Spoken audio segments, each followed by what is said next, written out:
Hi everyone, কেমন আছো সকলে? আশা করি সকলে ভালো। আমিও বেশ দিব্যি আছি। চলে এসেছি তোমাদের জন্য আবার একটা নতুন ব্লগ নিয়ে। কালকে এখন সকাল 10টা বাজতে যাচ্ছে। আমার সকালটা শুরু হয়েছে ওই 8:30 9টার সময়। আসলে কালকে সন্ধ্যা থেকে বৃষ্টি হচ্ছে, এখনও বৃষ্টি ঝিরঝির করে হয়ে যাচ্ছে। এই ঠান্ডা ওয়েদারে ঘুম ভাঙতে চাইছে না। হ্যাঁ, হেলিকপ্টার। তো একটু দেরি করে উঠেছি, সব কাজবাজ গুছিয়ে এখন বসে গেছি চা নিয়ে। এত সুন্দর বাইরের ওয়েদারটা, না হালকা ঠান্ডা হাওয়া দিচ্ছে, ঝিরঝির করে বৃষ্টি পড়ছে, কী যে ভালো লাগছে। চলো দিনটা শুরু করি, পুরো ব্লগটা তোমরা এনজয় করতে থাকো। মা বেটায় বসেছি চা খেতে। আজকে চাটা কিন্তু খুব স্পেশাল। আসলে এভরিওয়ান বলতে পারে না বলে হ্যালো বেলান। তো চাটা স্পেশাল কেন, ওর আমার দুজনেরই না খুব সর্দি কাশি হয়েছে। ওর তো বাড়াবাড়ি হয়ে গিয়েছিলো, ওষুধ খেয়ে কমেছে, কেসে আবার দেখিয়ে দিল অ্যাক্টিং করে। যাকে দুজনেরই সর্দি কাশি হয়েছে। এবার রাম তুলসী পাতা ছিল ঘরে, বাটার আর সময় হয়নি। রাম তুলসী পাতা চায়েতেই দিয়ে দিয়েছি, দিয়ে চায়েতে রাম তুলসী পাতা আদা দিয়ে চাটা ফুটিয়েছি। দারুণ লাগছে চাটা খেতে। এই চাটা খেয়েই না আমার সর্দিটা ভালো হয়ে যায়, আমাকে আলাদা করে কোনো ওষুধ খেতে হয় না। এটা খেলে সর্দি ভালো হয়ে যায়, তোমরা কি জানো? কিছু যায় না বলো। এখন চা খাই।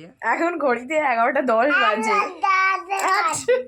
চা খেয়ে উঠে মা বেটায় শুয়ে শুয়ে সেই থেকে রিল দেখে যাচ্ছি, তুলেই যাচ্ছি, ফোন ঘাঁটতেই আছি।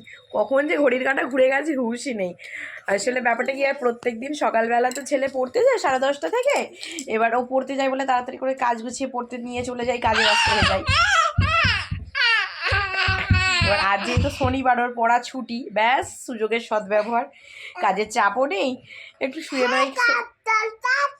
এই পাগল আছে, কথা কোনো সময় বলতে দেবে না। তো ওই জন্য এতক্ষণ ধরে ফোন ঘাঁটা হলো, এখনো বিছানা তুলে নিই, কোনো কাজ করিনি। নিজের একার সংসারে থাকার এই একটা সুবিধা, জানো তো, যে কেউ কিছু বলার নেই। দেরি হলে দেরি হোক, কেউ কিছু বলবে না। এই এবার উঠি, দিয়ে এবার কাজে হাত দিই। বেলা হয়েছে তো অনেকটাই, কাজ ফাজ গুছোচ্ছিলাম। এবার ভেবেছিলাম আর কিছু টিফিনের কিছু বানাবো না, ছেলেকে কিছুটা খাইয়ে দেবো, আমার জন্য আর কিছু বানাবো না। কাজ করতে করতে আবার দেখি বড়মশাই, দেখেছো এ আমার কোনো সময় ভিডিও বানাতে দেবে না, দেখো।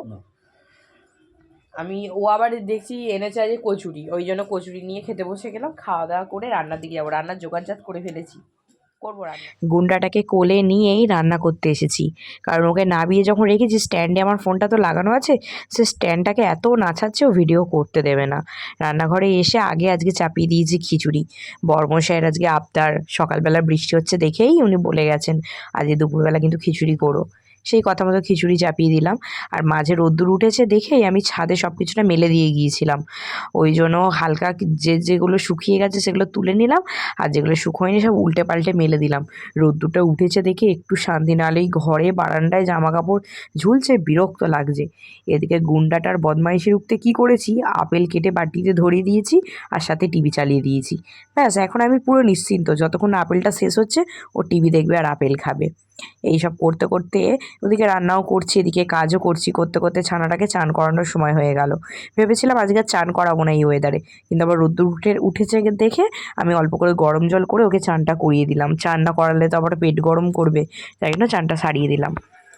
আজকে খিচুড়ি হয়েছে? হ্যাঁ, আজকে খিচুড়ি হয়েছে, বেগুন ভাজা হয়েছে, গাজর আলু ভাজা করেছি, আর সাথে করেছি ডিম ভাজা। এই যে তোমার খাবার রেডি, আর একটু আচার দেবো অল্প করে। চলো খাবে, চলো। বৃষ্টির এই ঠান্ডা ঠান্ডা ওয়েদারে দুপুর আজকে ঘুমটা না খুব সুন্দর হয়েছে। ঘুম থেকে উঠে দেখি বিকেল 5টা বেজে গেছে। সমস্ত কাজ টাজ গুছিয়ে ছাদে একটু বসেছিলাম, কিন্তু মশার জ্বালায় ছাদে বসার জো নেই। এদিকে আমার গাছপালার অবস্থা দেখো, কি সুন্দর গোলাপ ফুটেছে, আর এই জবা গাছে রোজই একটা দুটো করে জবা ফুল দেয়, খুব সুন্দর লাগে জানো তো। আর গোলাপটা যে হয়েছে, গোলাপটা অরেঞ্জ কালার হয়েছিল, এখন যখন এবার ফুলটা শুকিয়ে আসার সময় হয়েছে দেখছি হালকা গোলাপি কালার হয়ে গেছে, কি সুন্দর লাগছে না। এরপরেই সন্ধে টন্ধে দিয়ে রণসোনাকে নিয়ে বসেছি আমি চা খেতে। এখন তো বড়মশাইকে সাথে পাওয়া যায় না চা খাওয়ার জন্য, ও কাজে বেরিয়ে যায়, তাই আমার এখন চা খাওয়ার সঙ্গী আমার ছেলে, তাকে নিয়ে বসলাম। বসে থেকে থেকে আর ভালো লাগছে না, চলো সন্ধেবেলা আজকে একটু কালীবাড়িতে ঘুরে আসি। অনেকদিন মন্দিরে যাওয়া হয়নি, ঠাকুরকে নমস্কার দিতেও যাওয়া হয় না, এখন আর বেরোই না বাড়ি থেকে। তাই চলো আজকে একটুখানি ঘুরে আসি। আর সাথে তোমাদেরকেও ঘুরিয়ে নিয়ে আসি মায়ের মন্দির থেকে। চলে এসেছি আমাদের নিস্তারিণী কালীবাড়িতে। এসে তো দেখি মন্দিরটা আজকে খুব ফাঁকা ফাঁকা, যেন লোকজন নেই বললেই চলে। কিন্তু আসল ভিড় হচ্ছে মায়ের সামনে। আর যেহেতু শনিবার, মায়ের মন্দিরে ভিড় হবে না তা তো হতেই পারে না। মায়ের সামনে এসে দেখি মারাত্মক পরিমাণে ভিড়। একদম সামনে গিয়ে নমস্কার না জানাতে পারলেও একটু দূর থেকেই মাকে নমস্কারটা জানিয়ে নিলাম।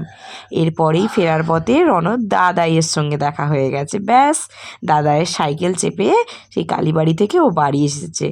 এখন আর ওর সাইকেল চাপা হয় না বিকেলবেলাটা করে। অনেক দিন পর সাইকেল চেপেছে তো সে ওর মজা আনন্দ আটকে রাখতে পারছে না। সাইকেলের সামনের সিটে বসে ও কালীবাড়ি থেকে বাড়ি চলে এলো। কি ব্যাপার আজ হঠাৎ করে লুচি? ভেবেছিলাম পরোটা করব, কিন্তু বাইরে না ঝিরঝির করে বৃষ্টি পড়ছে। এবার এই বৃষ্টির এতে আর পরোটা খাবো, ওই জন্য ভাবলাম যে একটু লুচি করি। আর এই দেখো, এদিকে হয়েছে সাদা আলু চচ্চড়ি, আর এখানে হয়েছে বেগুন ভাজা, আর সাথে আছে বোঁদে। আজকে রাতের খাওয়াটা একদম জমে যাবে। লুচিটা দেখে কেমন লাগছে? হ্যাঁ, ভেবে তো ছিল যে পরোটা হবে। দারুণ।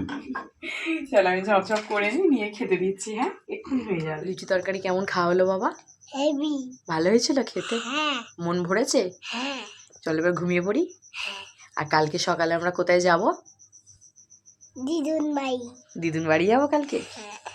সবাইকে টাটা করে দাও। টাটা। এখানে এসো, এখানে এসো। হ্যালো এলাম। হ্যালো এলাম মানে হ্যালো এভরিওয়ান, টাটা। যাক গে, চলো টাটা।